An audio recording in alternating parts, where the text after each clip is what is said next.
ኣምባሳደር ሕቡራት መንግስታት ኣሜሪካ ኣብ ኢትዮጵያ ናብ ሃገሩ ዝገሹ ኢትዮጵያውያን ንሕግታት ቪዛ ከኽብሩ ጻውዒትን መጠንቀቕታን ኣቕሪቡ።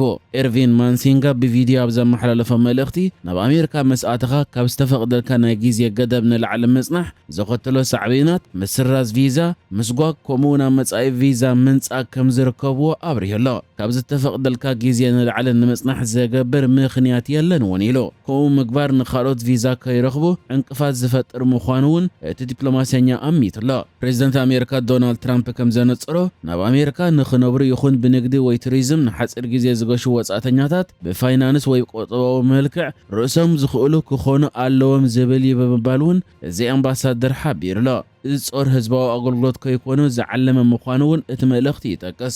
ኣብ ልዕሊ ኢትዮጵያ እትርከበን ናይ ኢሚግራንት ቪዛ ወይ ነከም ናይ ጠርናፈ ቤተሰብን ቀዋሚ ነባርነትን ዝርከቦ ቪዛታት ብምምሕዳር ዶናልድ ትራምፕ ዝተወሰነ እገዳ ብሰንኪ እዚ ዝመጽእ ከም ዝኾነ እውን እቲ ኣብ ኢትዮጵያ ዘሎ ኣምባሳደር ኣይሓበአን። ከም ጸሓፊ ማርኮ ሩቢዮ ዝበሎ ቪዛ ሓለፋ እምበር መሰል ኣይኮነን ክብል እውን ኣተሓሳሲቡ። ኣምባሳደር ኣሜሪካ ፌደራላዊት ሪፐብሊክ ኢትዮጵያ ኮይነ ምግልጋለይ ክብሪ ይስምዓኒ ዝበለ ኤርቪን ማሲንጋ ዝምድና ኣሜሪካን ኢትዮጵያን ንኣስታት 120 ዓመታት ዝቐጸለ ምዃኑ እውን ገሊጹ ኣሎ።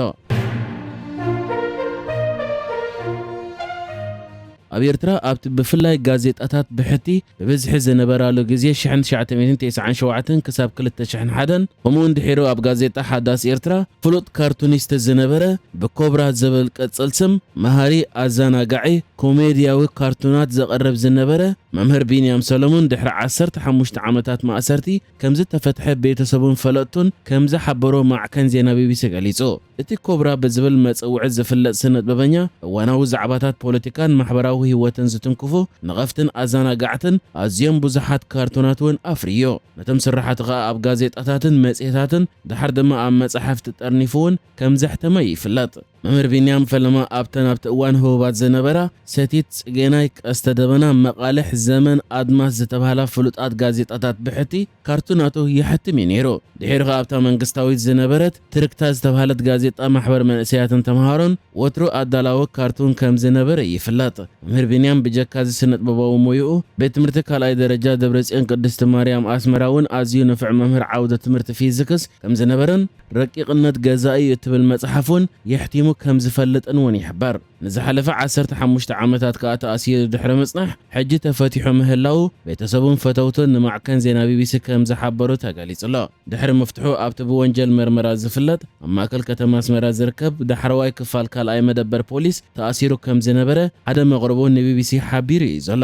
ዝሓለፈ 15 ዓመታት ናይ ማእሰርቱ ብሕጋዊ መንገዲ ክሲ ተመስሪትሉ ነብሱ ናይ ምክልኻል መሰል ተሓሊሉ ከራኸርን ክፍረድን ዝሓለፈ ዝኾነ ይኹን ሕጋዊ መስርሕ ከም ዘይነበረ እውን እቲ ዝተረኽበ ሓበሬታ ዘረጋገጸ ኮይኑ መሰል እሱር ተሓሊሉ ምስ ስድሮ ክራኸብ ይኹን ካልእ መሰላት ክሕለወሉ ካብ ዘይምኽኣሉ ብተወሳኺ ኩነታቱን ሃለዋቱን እውን ብወግዒ ይፍለጥ ከም ዘይነበረ እዩ እዚ ብማዕከን ዜና ቢቢሲ ተዘርጊሑ ዘሎ ዜና ሓቢሩ ዘሎ። ሓሓሊፉ ግን ንሕክምና ናብ ሆስፒታል ሓሊበት ይመጽእ ከም ዝነበረ እውን እቶም ነዚ ሓበሬታ ነዛ ማዕከን ዝሃቡ ፈተውትን ስድራ ቤትን ገሊጾም። መምህር ቢንያም ወይ ኮብራ ሓንቲ ኢዱ ኣብ ግዜ ንእስነቱ ብሰንኪ ዘጋጠሙ ሓደጋ ተቖሪጻ ብሓንቲ ኢዱ ከም ዝዓይን ብጉድለት ጥዕና ይሳቐ ከም ዝነበረ እውን እዛ ማዕከን ጸብጺባላ። እዚ ኣብ ኣስመራ ተወሊዱ ዝዓበየ ብኮብራ ዝብል ቅጽል ስም ዝፍለጥ ህቡብ ካርቱኒስት ብምንታይ ምኽንያቱ ንዝሓለፈ 15 ዓመታት ተኣሲሩ ዝጸንሐ ዝፍለጥ ከም ዘየለ እውን ተገሊጹ ኣሎ። ሚኒስትር ወጻኢ ጉዳያት ሕቡራት መንግስታት ኣሜሪካ ማርኮ ሩቢዮ ምስ ቀዳማይ ሚኒስትር ኢትዮጵያ ኣብይ ኣሕመድ ተራኺቡ ከም ዝተዘራረበ ተገሊጹ።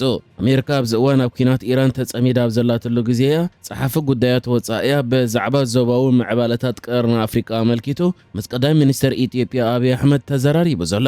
ኣብቲ መንገዲ ዕላዊ መርበብ ሓበሬታ ሚኒስትር ጉዳያት ወጻኢ ኣሜሪካ ከምኡ ድማ ኤምባሲ ኣሜሪካ ኣብ ኢትዮጵያ ወፂ ዘሎ ሓበሬታ ኸኣ ጸሓፊ ጉዳያት ወጻኢ ኣሜሪካ ማርኮ ሩቢዮ ምስ ቀዳማይ ሚኒስትር ኢትዮጵያ ኣብይ ኣሕመድ ብመንገዲ ቴሌፎን ከም ዝተራኸበ ኣብ ትርከብ ከዓ ዞባዊ ምዕባለታት ቀንዲ ዛዕባ ከም ዝነበረ ተገሊጹ ኣሎ። ኣብ ዘረብ ናይ ክልቲኦም ዞባዊ ምርግጋእ ሓበራዊ ኣንጻር ግብረ ሽበራ ዝግበር ምትሕብባር ቆጠባዊ በልጽግና ከምኡ ድማ ኣብ ቀርኒ ኣፍሪቃ መሰረት ዘላቒ ጸጥታ ምህናጽ ኣመልኪቶም ከም ዝተዘራረቡ እዩ ተሓቢሩ ዘሎ።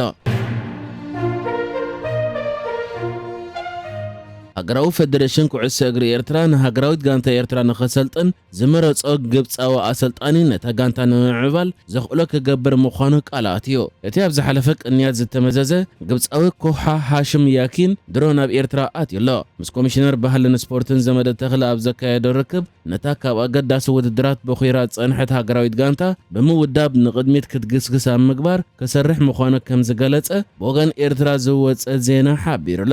ኤርትራ በዚ ሓድሽ ኣሰልጣኒ ተመሪሓ ናብ ቅድመ መጻረዪ ዋንጫ ሃገራት ኣፍሪቃ 2027 ብምምላስ ኣብ መወዳእታ ናይ ዝወርሒ ንንግስነት ኢስዋቲኒ ኣብ ሜዳኣ ብምእንጋድ ቀዳማይ እግሪ ግጥማ ከተካይድ ትጽቢት ይግበረላ።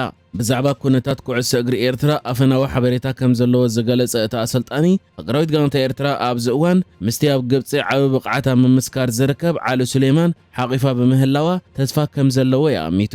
ዓሉ ሱሌማን ኣጥቃዓይ ግብፃዊት ክለብ ካህረባ እስማዒልያ ኮይኑ ኣብ 2025 ናብ ግብፂ ቅድሚ ምስጋር እውን ኣብ ቀዳማይ ዲቪዥን ኢትዮጵያ ምስ ጋንታታት ባህር ዳር ከነማን ሃዋሳን ዝፃወት ዝነበረ እዩ። ኣብ ውሽጢ ኤርትራ ኣብ ዝነበረሉ እዋን ድማ ዝበዝሕ ዓመታት ምስ ጋንታ ቀይሕ ባሕሪ ብምስላፍ ብቕዓቱ ብምምስካር እዩ ኣብ ይዕንቲ ክለባት ወፃኢ ኣትዩ መጀመርያ ናብ ኢትዮጵያ ድሒሩ ድማ ናብ ግብፂ ዝተሰጋገረ። ሕጂ ሃገራዊት ጋንታ ኤርትራ ከሰልጥን ተመሪጹ ዘሎ ግብፃዊ ኣሰልጣኒ ንኽንደይ ዓመት ፈሪሙ ክንደይ ደሞዝ ክወሃቦ ብዝምልከት ዛጊት ብወግዒ ዝተፈልጠ የለን። ከም ዝፍለጥ ኤርትራ ንነዊሕ እዋን ካብ ኣህጉራዊ ፀወታታት በኺራ ብምጽናሓ ፊፋ ልዕሊ 4 ዓመት ካብ ኣህጉራዊ ፀወታታት ዝበኾራ ካብ ዝርዝር ዘውፅእ ብምዃኑ ኣብዚ ዝሓለፈ ዓመታት ፊፋ ካብ ዘውፅኦ ዝነበረ ንብቕዓት ሃገራውያን ጋንታታት ዘርኢ ዝርዝር ሃገራት ኤርትራ ወትሩ ወፂያ ትረአ ነይራ። ኣብዚ እዋን ምስ ኢራን ኣብ ኩናት ተጸሚዳ ዘላ እስራኤል ኣብ ቀይሕ ባሕሪ ብወተሃደራዊ ህላዊኣ እግራ ከተነብር ድልየት ከም ዘለዋን እዚ ድማ ንሑትን ንምቅላስ ዝዓለመ ምዃኑ ብሉምበርግ እትበሃል ማዕከን ዘርጊሓቶ ኣብ ዘላ ጸብጻብ ሓቢራ። እታ ማዕከን ዘርጊሓቶ ኣብ ዘላ ሓድሽ ጸብጻብ ኩናት ኢራን ጌና ይቕጽል ኣብ ዘለወሉ ግዜ እስራኤል ዝኾነ ዕላዊ ከይገበረት ኣብ ኣፍ ደገ ቀይሕ ባሕሪ ወተሃደራዊ ማዓስከር ንኽህልዋ ትሰርሕ ኣላ ኢላ። እስራኤል ኣብ ቀይሕ ባሕሪ ወተሃደራዊ ህላዋ ክህልዋ ትደሊ ዘላ ምኽንያት ነቲ ኣብ የመን ዝርከብ ዕጡቕ ጎጅለ ሑቲ ካብ ቀረባ ንኽተጥቅዖን ከም ሕዝብላህ ድማ ኣድማዒ ብዝኾነ መልክዕ ትለያዊ ሓበሬታ ክትእክበሉን ንኽተጥቅዖ ድማ ንኽቐለላን ካብ ዝብል ዕላማ ምዃኑ እውን ተሓቢሩሎ። እስራኤል ኣብ ኣፍ ደገ ቀይሕ ባሕሪ ኣበያ ወተሃደራዊ ህላወ ክህልዋ ብዝምልከት እዛ ማዕከን ዘርጊሓቶ ኣብ ዘላ ጸብጻብ እቲ ሃገር ኣብ ዝሓለፈ ወርሒ 12 ንሶማሊላንድ ከም ሃገር ኣፍልጦ ድሕሪ ምሃባ ምስ ሶማሊላንድ ዲፕሎማስያዊ ርክባታት ተሓየል ከም ዘላን እቲ ዲፕሎማስያዊ ርክባት ድማ ኣብ ዝቐረበ እዋን ናብ ስትራቴጂካዊ ጸጥታዊ ምትሕብባር ንኽምዕብል ይስራሓሉ ከም ዘሎን እዚ ምትሕብባር ከእስራኤል ኣብ ሶማሊላንድ ወተሃደራዊ ማዓስከር ንኽህልዋ ዘኽእል ንኽኸውን ይስራሓሉ ምህላውያ ገሊጻ ዘላ። ንሕጂ ዝተዳለወ ዜናታት እዚ ነይሩ። ብካልእ ክሳብ ንራኸብ ሰላም ንዓኹም።